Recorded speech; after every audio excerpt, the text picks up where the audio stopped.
ಈ ಚಳಿಗಾಲದಲ್ಲಿ ಮತ್ತು ಮಳೆಗಾಲದಲ್ಲಿ ನಾನ್ ವೆಜ್ ಪ್ರಿಯರಿಗೆ ತುಂಬ ಇಷ್ಟ ಆಗುವಂತಹ ಒಣ ಮೀನಿನ ಕರಿಯನ್ನು ತುಂಬ ಈಸಿಯಾಗಿ ಹೇಗೆ ಮಾಡೋದು ಅಂತ ನೋಡೋಣ ಬನ್ನಿ.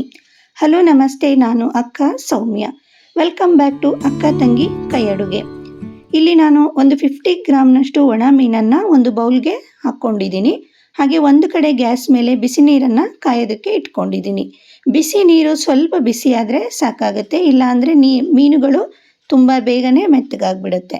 ಇಲ್ಲಿ ನೋಡಿ, ಈ ರೀತಿ ಸ್ವಲ್ಪ ನೀಟಾಗಿ ಅದನ್ನು ಫೋರ್ಕ್ ಅಥವಾ ಸ್ಪೂನಿಂದ ಕ್ಲೀನ್ ಮಾಡಿಕೊಂಡು ನೀರನ್ನು ತೆಗೆದು ಮತ್ತೊಮ್ಮೆ ಇದಕ್ಕೆ ನೀರನ್ನು ಹಾಕ್ಕೊಂಡು ಈ ರೀತಿ ಸ್ಪೂನ್ನಿಂದ ಅಥವಾ ಫೋರ್ಕಿಂದ ಮೇಲೆ ಕೆಳಗೆ ಮಾಡಿ ನೀಟಾಗಿ ಕ್ಲೀನ್ ಮಾಡ್ಕೋಬೇಕು.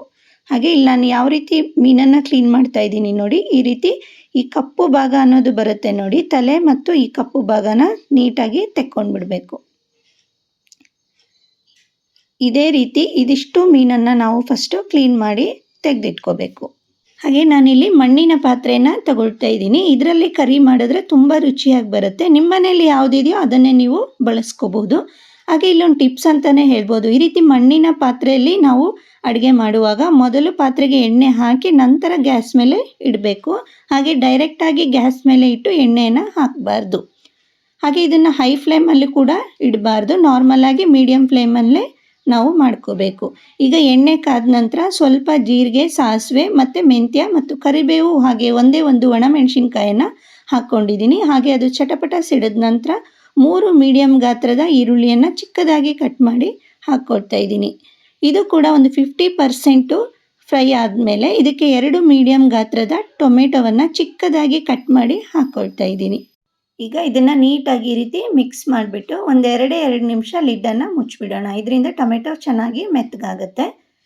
ನೋಡಿ, ಒಂದು 70%ನಷ್ಟು ಟೊಮೆಟೊ ಮತ್ತು ಈರುಳ್ಳಿ ಫ್ರೈ ಆಗಿದೆ. ಎಣ್ಣೆ ಕೂಡ ಮೇಲೆ ಹೇಗೆ ಕಾಣಿಸ್ತಾ ಇದೆ.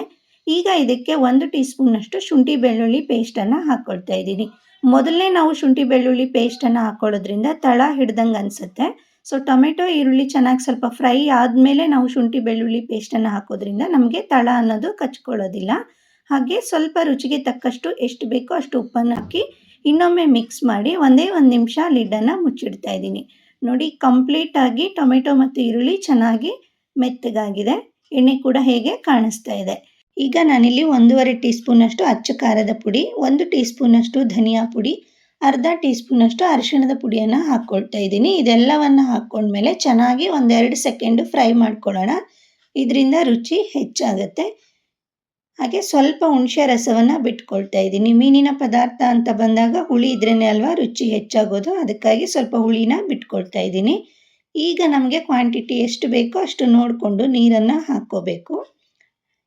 ನೀರನ್ನು ಹಾಕ್ಕೊಂಡ್ಮೇಲೆ ಇದನ್ನು ಚೆನ್ನಾಗಿ ಇನ್ನೊಮ್ಮೆ ಮಿಕ್ಸ್ ಕೊಟ್ಟು ಉಪ್ಪು ಖಾರ ನೋಡಿಕೊಂಡು ಕಡಿಮೆ ಇದ್ದರೆ ಇನ್ನೊಂದು ಸ್ವಲ್ಪ ಹಾಕ್ಕೊಂಡು ಚೆನ್ನಾಗಿ ಕುದಿಯೋದಕ್ಕೆ ಬಿಡೋಣ ಒಂದು 5 ನಿಮಿಷ. ನೋಡಿ, ಚೆನ್ನಾಗಿ ಕುದಿ ಬಂದಿದೆ. ಈ ಥರ ಕುದೀತಾ ಇರುವಾಗ ನಾವು ಕ್ಲೀನ್ ಮಾಡಿ ಇಟ್ಕೊಂಡಿರುವಂಥ ಒಣ ಮೀನುಗಳನ್ನು ಹಾಕ್ಕೋಬೇಕು. ಈಗ ಪೂರ್ತಿಯಾಗಿ ನಾನಿಲ್ಲಿ ಕ್ಲೀನ್ ಮಾಡಿದಂಥ ಒಣ ಮೀನುಗಳನ್ನು ಹಾಕ್ಕೊಳ್ತಾ ಇದ್ದೀನಿ. ಮೇಲ್ಗಡೆ ಸ್ವಲ್ಪ ಕೊತ್ತಂಬರಿ ಸೊಪ್ಪನ್ನು ಉದುರಿಸ್ಕೊಂಡು ಜಸ್ಟ್ 2 ನಿಮಿಷ ನಾನು ಇದನ್ನು ಕುದಿಸ್ಕೊಳ್ತೀನಿ. ಮೀನನ್ನು ಹಾಕ್ಕೊಂಡ್ಮೇಲೆ ನಾವು ತುಂಬ ಹೊತ್ತು ಕುದಿಸೋದಕ್ಕೆ ಹೋಗಬಾರ್ದು. 1-2 ನಿಮಿಷ ಕುದಿಸಿದ್ರೆ ಸಾಕಾಗುತ್ತೆ. ನೋಡಿ, ಎಷ್ಟು ರುಚಿಯಾಗಿರುವಂತಹ ಒಣ ಮೀನಿನ ಕರಿ ರೆಡಿಯಾಗಿದೆ.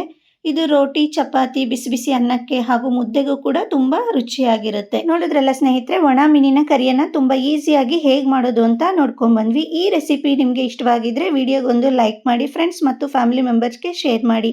ಹಾಗೆ ನಮ್ಮ ಚಾನಲ್ನ ಸಬ್ಸ್ಕ್ರೈಬ್ ಮಾಡ್ಕೊಳ್ಳಿ ಅಂತ ಕೇಳ್ಕೊಳ್ತಾ ಮತ್ತೊಂದು ಹೊಸ ರೆಸಿಪಿಯೊಂದಿಗೆ ಮತ್ತೆ ಸಿಗ್ತೀನಿ. ನಮಸ್ಕಾರಗಳು.